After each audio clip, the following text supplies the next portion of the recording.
Throughout history, if you print a lot of money ultimately led to the basement of your currency. What for me seems to be obvious reasons when currencies go down. Something has to go up against it, and usually real assets go up against the currencies. And so I would suspect that we're going to have the price of real goods going higher. We always have anyway, but again, you have to consider the supply and demand aspects of it as well. But if you have a lot of money printing, the value of the money is going to go down, and the value of something is going to go up against it. Whether it's sugar, or who knows what led to something. No, even now, China has debt in 2008. China had a lot of money saved for a rainy day. It started raining, they started spending the money, and helped save the world now, even if China, as there are going to be bankruptcies, in China gonna shock me.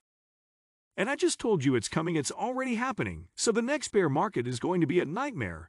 Is that some kind of huge observation? Or is that just simply looking out the window to me? It's looking out the window, a simple statement. In the United States is the largest debtor nation in the history of the world. It doesn't matter who stops buying our treasures, we got a problem, we have a problem, even if people continue to buy our truck. I mean, it's a good time to be old, because if people are getting the benefits of all of them, it's not a good time to be young. I got 2 teenage children. The problems they're going to inherit, it's not a good time to be young. It's a good time to be old. Everybody is doing the same thing now. Everybody's printing money as fast as they can. Not everybody. I should retract that. Nobody is printing money as fast as the US and the Japanese, for instance, in China. They still have interest rates. Not great interest rates, but they're still proper interest rates, whereas in Japan and America, there are no interest rates anymore, and Germany, so some countries have done less bad job than others. I'm looking because I know enough history to know that somebody's going to come out of this in better shape. Compared to others who are going to come out and worship, the key, of course, is to find who, and I don't have an answer yet. I do know China is doing a less bad job than Japan, for instance, but I own Japanese shares.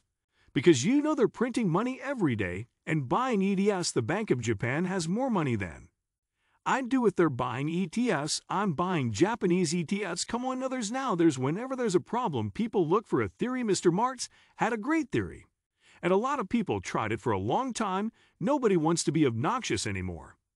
But it was a wonderful theory. Now there's one called MMT, more money today. Everybody loves it. It's a fabulous theory. And we'll probably try something like that. Like Mark, racism was a free lunch for everybody. Well, it didn't work, and MMT, whatever the real name, is more money today, basically. It's more money today, it's an easy way, and Jeff, people love easy answers. US government has made it legal for the central bank, the Federal Reserve, to buy other assets. And when things get really bad, they're going to do everything they can to save themselves. They don't care about you or your kids or my kids. They care about the next election. And the way they do that is, if they flood the money, they're all going to buy IBM or Ford or whatever they're going to buy. I mean, to me, it's just a simple fact. I look around the world. I know that in 2008, we had a horrible problem in the world because of too much debt. Well, I mean, I read the same newspapers you do. I know that since 2008, debt all over the world has skyrocketed. So I say to myself, well, the next time we have a problem, it's got to be the worst in my lifetime, because the debt is so much worse in 2008. To me, that's just a simple statement, simple observation. Like, we're going to have bad blizzards every few years. You have bad blood if I tell you we're going to have horrible blizzards every few years. Is that a grandiose statement? Look at what happened in Texas.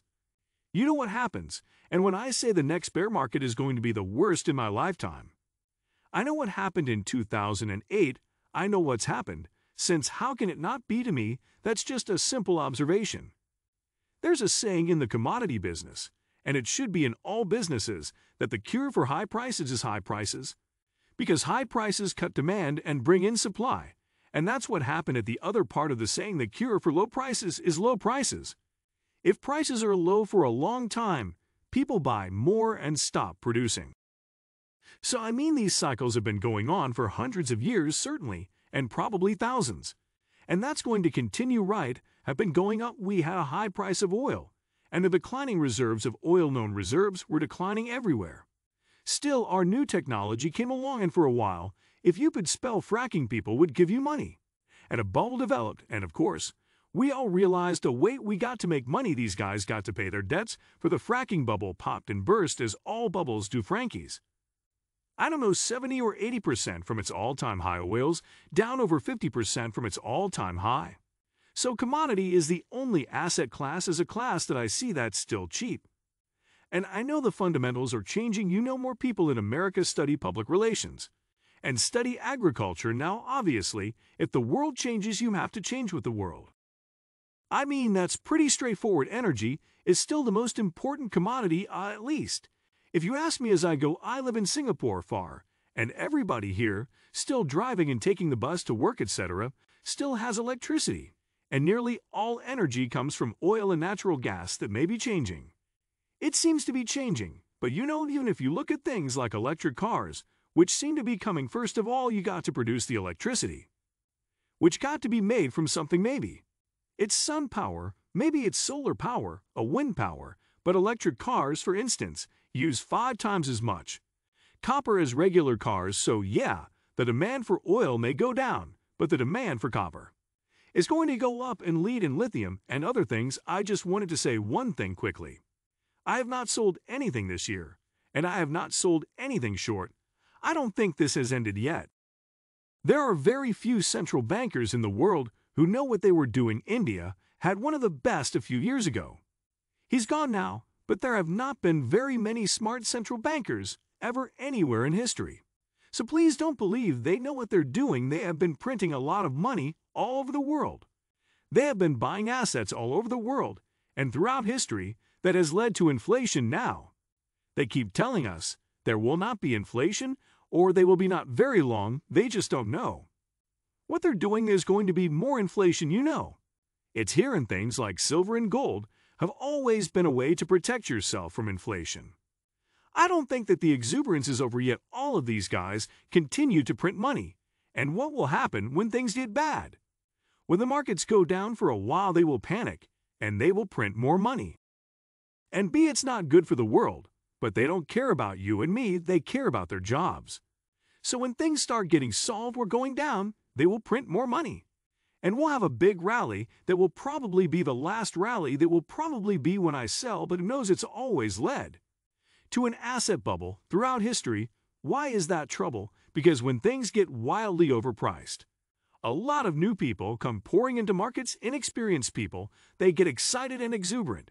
And then when the bubble pops, and it always pops, a lot of people lose a lot of money. I hope I'm not one of them. I know it's going to pop someday. I know a lot of people are going to suffer. I hope I'm not one of those people. What do you think of our video? Let me know in the comment section below. If you enjoyed this video, make sure to hit that like button. Also, subscribe to my channel before you go.